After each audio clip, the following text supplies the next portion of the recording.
Today it is Saturday. It is February the 8th. The year is 2020, and I've been gone for a second. So I'm in a new place. I had to move. I had to give up my townhouse. It was a 3-level townhouse because Earl is out of the hospital and couldn't be here by himself. So it didn't make sense for me to be going back and forth. You know, my lease was up anyway. So I spent the past week moving things in here and into storage. I had a storage bin already. So and actually all the stuff up in storage and a few other things I want to stick in there. It's been a process because you need to move all the stuff out the townhouse, sort through everything, get everything together over here. Deal with Earl, go to doctor's appointments. It's been exhausting. We'll leave it at that. So Gayle stuck her foot in her mouth this week. And I want you all to understand this. I've never cared for Gayle King or Oprah because I know how they got where they are.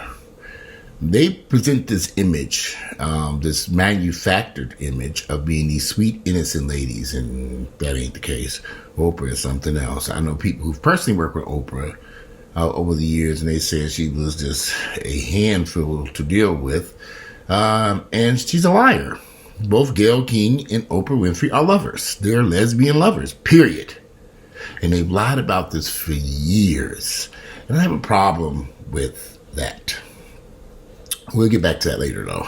But I have a serious problem with them lying about the sexuality. You probably say, well, why? What does it matter?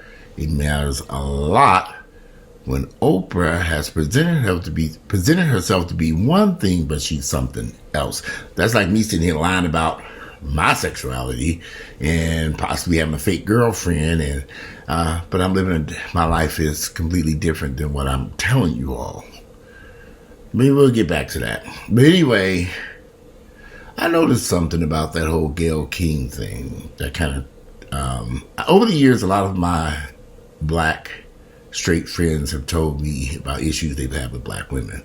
And I'm gay. So a lot of stuff kind of moved in my head. I kind of dismissed it. Like, it couldn't be that bad.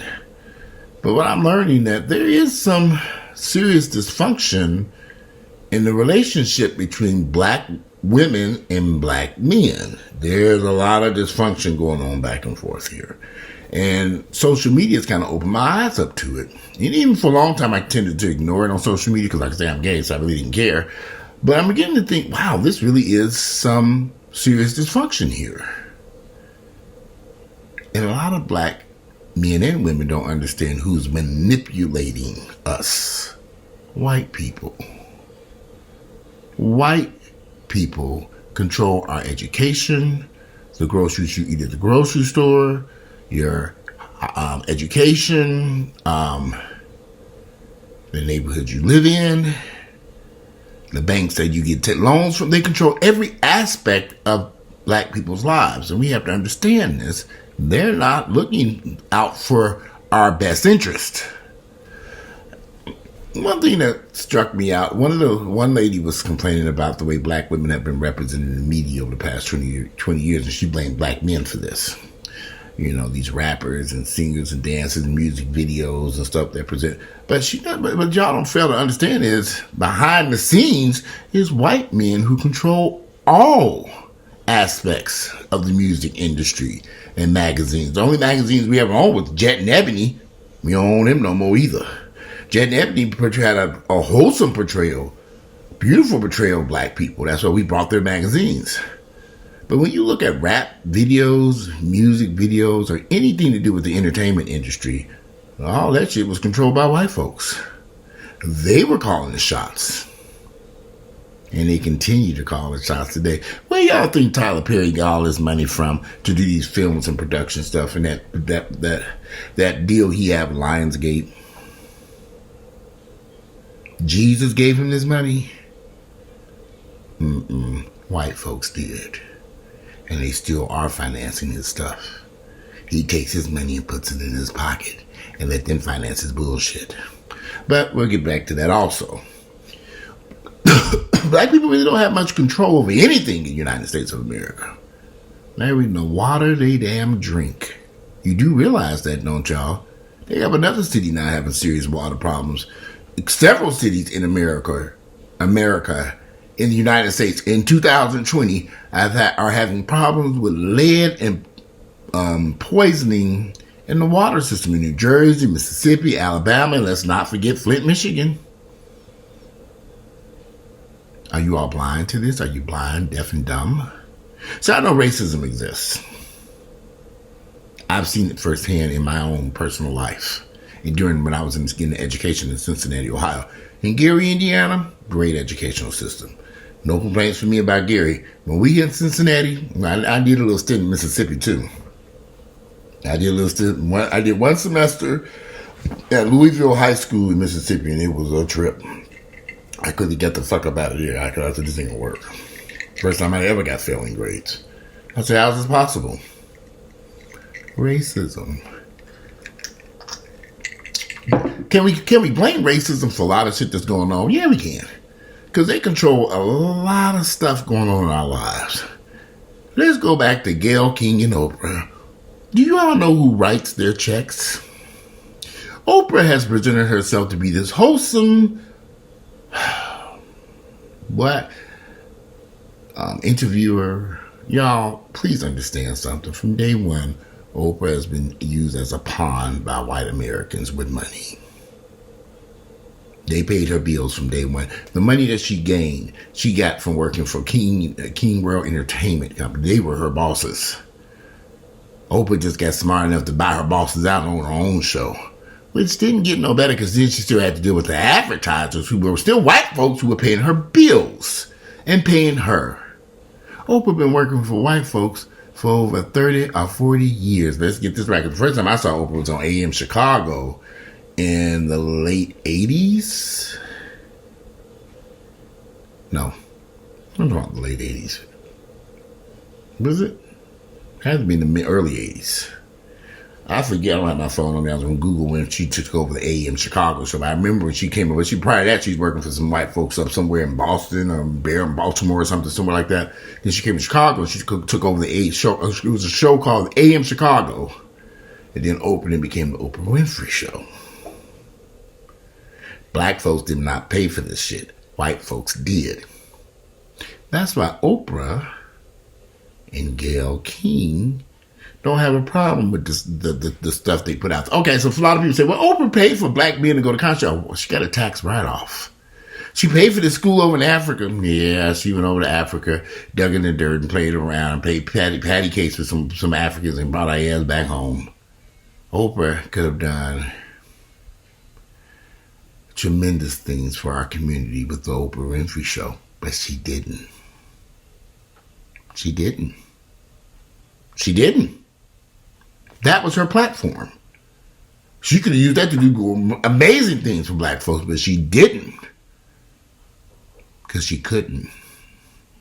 And they were not going to allow that. Gayle King works for CBS News. She don't own it. She's an employee. She works for them. They call the shots. She might get to pick and choose what they put in front of her. But overall, she's an employee. She can blame CBS News for what just took place. But she made the choice to sit there and ask them dumbass questions to that young woman about Kobe that she should never have asked under any circumstances. Any. But Gayle King and Oprah Winfrey live in a different world than we do. They think they're untouchable because they work for the white man. Now, of course, y'all, I have a stance about racism because I think black folks can get away from racism, but it's hard. It's hard when the school systems are controlled by white people. The grocery stores in your community controlled by white people. The water coming out your faucet for you to drink controlled by white people. Even if you live in a black city, you have to remember it was the state folks in Flint, the state officials in Flint, Michigan, who caused this problem in Flint. State officials, not local city officials in Flint. They didn't know what was taking place. So we have racism, and it's done a hell of a lot of damage to black folks. My father worked for U.S. Steel Mill for decades before he got sick and died from asbestos poisoning, mesothelioma, whatever it's called. This is the thing. This is the problem I have with my mother, and we've had this discussion many times. And I'm gonna do my mother. I'm gonna bring her back in so we can do some videos about her relationship with my father. My father raised 7 children in Gary, Indiana, where I working for U.S. Steel. My father couldn't read nor write. From Mississippi, lived through racist Mississippi and made it up north through multiple states, multiple jobs from Tennessee to Georgia to various places where he ended up in Gary, Indiana, working for U.S. Steel Mill, doing the most dangerous job in the steel mill that eventually killed him. But see, my mother didn't understand that because she was too busy doing what? Screaming at Jesus and that Jehovah's Witness religion. She thought they were paying it, that Jesus, God, and Jehovah was paying these bills. She never really gave any attention to the man, my father, who was paying the bills and giving her the paycheck every week so she can live a good life. So she can go sit up in that damn Kingdom Hall and scream to that motherfucking fake-ass Jesus. She didn't understand that. She's a typical black woman.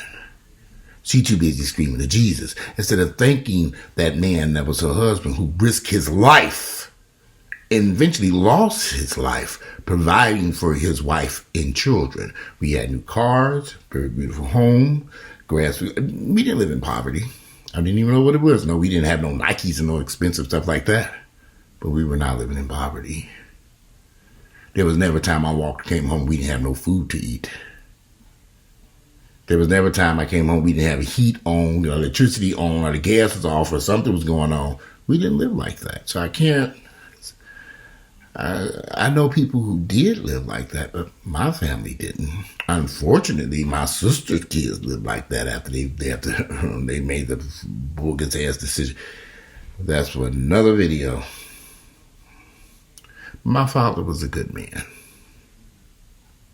But my mother, caught up in her religious, foolish ways, divorced this man because they had differences. Mainly about sex. Well, we'll talk about that in another video. So my mother got really religious after she had laid up with him and had 7 children. 7. Then she stopped having sex with him for whatever reasons. Maybe her sex drive changed. When we moved to Georgia, though, my mother had to be in her 30s when she divorced my father because she was in her 40s when she moved to Georgia. Early 40s, maybe? I was 19. I was 18. Mama was maybe 40. Something. I need to do the math. Because if I'm 50, my mother's 70 now. She's in her 70s. Maybe she was in her 40s when she moved to Atlanta. Yeah. But my mother was not grateful for the man that she had. She just wasn't. And she had a good man because he was there every day. I don't remember a day my daddy went there until she had Indiana State Police come and have him evicted from that house. She did that. She made the decision to put the man out the house that she couldn't even afford to pay for no more. She couldn't afford to pay for it. She didn't have a job. She was a crossing guard for the school system. She wasn't working. He was working. She wasn't. So she made the decision, I don't want this marriage anymore. But you got 7 children here. How are you going to feed and take care of these 7 children? And at that time, my father was just starting to get sick from mesothelioma. We didn't know what it was. We know what it is now. But nobody knew what it was then. It was directly related to his job working for the U.S. Steel Mill in Gary, Indiana. Later on, my father got a huge settlement with the U.S. Steel Mill. But by that time, he had remarried Ruby, this woman named Ruby, who he knew before he met my mother. And he married her, and she ended up getting a settlement when my father passed away. That should have went to my mother. And she would have had it for the rest of her damn life. But she made the dumb decision to get rid of a good man. So my mother never sat down and asked a question about what is my father going through as a black man in America. She never asked those questions because she was too busy screaming at Jesus. Thinking he was taking care of the family. God has blessed us with everything. God and Jesus hadn't blessed us with shit. My father got up, went to work every day, working double shifts at the steel mill that eventually killed him. So, anyway, that's for a whole nother video. But it is disappointing to see my brothers and black women and black men attacking each other, particularly on social media. A lot of people got mad because Snoop Dogg made a comment attacking Gayle King and called a bunch of bitches and whatever now and threatened her. She deserved it, in my opinion. But people were attacking him and her. It's just like this battle going on. Who's right, who's wrong. Ultimately, Kobe attacked Gayle King, but it wasn't really about Kobe. It was about Vanessa Bryant, Kobe's wife, who's still alive, and those kids. Gayle was wrong to do that interview and ask those questions so soon after this man's death, not even a week. Did she even think about Vanessa Bryant and those kids? This woman had just lost her husband and a daughter. Did anyone think about her? Forget the fans. None of us really knew Kobe. Personally, I didn't know him, but it hurt me. His death hurt me tremendously. When I saw what Gayle King did, I couldn't believe it. But I did believe it. Because Gayle King and Oprah are two peas in a pod. And I've never cared for them, ever. I just never cared for them. Because I see through them. I see them for who they are. Two lying bitches. And they sit and smile. And Oprah's so sweet. And Oprah, I had a good friend many years ago. Very religious individual, was with me every single day. His demeanor was so humble and so nice. But he was Satan, the goddamn devil. Yes, he was. And he was a horrible person, but if what you saw, people would say, Tez is so nice. Oh, I said his name. They would say, oh, he's so nice. And he was the devil. Satan, the damn devil. Just an evil person. And it took me years to see through that fake facade. And my family and friends, they couldn't see, nobody could see who he really was because the facade was so damn fake. But he was the devil. Oprah Winfrey and Gayle King, they're demons. They're the devil. But see, we're so busy looking at, don't think for 1 second that Oprah Winfrey didn't get where she is without being an evil bitch. There's some very good articles you can find about Oprah Winfrey. Go Google and look at them. I posted on my page from the U.S. Daily News, talked about her past, how she lied and fabricated stories about the poverty she came from. The same lies that Tyler Perry threw out there. He was homeless. Just a bunch of fucking lies. Lies. But what I found is that people, black people in particular, we like those lies. White people too. We like to see people come from nothing and come up to something. I could sit inside lie and say we didn't have shoes and we were dirt poor, but I'd be trying through my damn teeth. There was never a time I left up my house without a coat and shoes on. We had new clothes. No, it wasn't no fashion designer shit. But we never went without anything, ever. And I've never been homeless a day in my life. But if I lied to you all might accept that. I've never been molested or touched by anybody. But some of you would believe that lie if I said, yeah, I was touched by someone touched me and did this, and that's why I did. They tell these lies because you all believe them. And I'm not saying everybody's a liar when it comes to molestation or rape or child abuse. Yeah, it happens. But a lot of stuff that people say, they fabricating the story about their past. Oprah has outright lied about her background. Lies. And many people have come forward and said this woman is lying. People in her own family have come forward and said that. She's created stories that were false to gain sympathy. Why? Ask Oprah. But I can assure you, as somebody with some dollar bills, y'all, she can get that $1 billion sitting in the bank just by running around and being the sweetest person on earth. Don't believe that bullshit. She's something else. So anyway, I hadn't did a video in a while, but I'm so tired. Ooh, Lord, y'all just don't know how tired I am. Moving out that townhouse, driving up the highway, it was just exhausting. And I had planned on moving. I was going to renew my lease, but that all changed overnight. So anyway, as I sit here, just trying to figure things out. But yeah, I think you all have to make a decision about Oprah. What y'all think about her and Gayle and what Gayle did. But like I said earlier, this fight between black men and black women, you don't know y'all being used as puppets. Who's pulling the strings? Racist white folks. And they're the ones in control. If you don't like the way black women are portrayed in the media, music videos, and rap songs and all that stuff, don't forget who's paying these rappers, who's making these music videos, and who's putting this shit on the radio. White folks. Put the blame squarely where it belongs.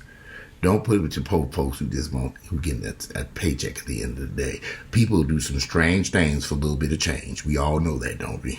And a lot of folks are willing to sell their souls to the devil just so they can get out of poverty. A lot of folks will do some very devious things. They don't care who they're hurting and harming. And a lot of black folks have fallen into this trap, these tattoos and weird names and all that stuff. All this stuff is promoted by the white media. But we don't discuss that because we don't see it. All we see is black folks in front of us, and we think they're the ones who are doing it. Well, there was a movie a few years ago that talked about the rap group. It was a really good movie in California. Damn, what was the name of that damn movie? I can't even think of the name of the rap group. And they were rappers, and they had this white man behind them. It was a really good movie. The movie theater just a few years ago. I can't even think of the name. I could just see them with them damn curly wigs. I think what's his name was Eazy. Eazy was a member of that group. Eazy-E and wherever y'all know who I'm talking about. That rap group out of California, Los Angeles, L.A., South Central L.A. And how they had these white folks behind them in the production and promotion of their music and their image. So quit blaming black folks for this stuff. Sometimes you have to really look at what's really going on. And who is promoting and pushing this stuff in the background. Like I said at the beginning of this video, black folks, we don't have no control over really anything in our lives. Not even the water we drink, not the education, the books in the schools, nothing. Not even the computer, the internet, anything. And you got a lot of fake trolls out here pushing some fake shit on the internet. A lot of them. Be careful who you following on the internet. Because a lot of this stuff is just so fake it don't make sense. But it is close to 12 midnight. I am exhausted. I want to take a shower in front of the bed. Today is Saturday. It is February the 8th. The year is 2020. I'm out of here. And I'll try to make a video tomorrow. I'm out. Enjoy your night.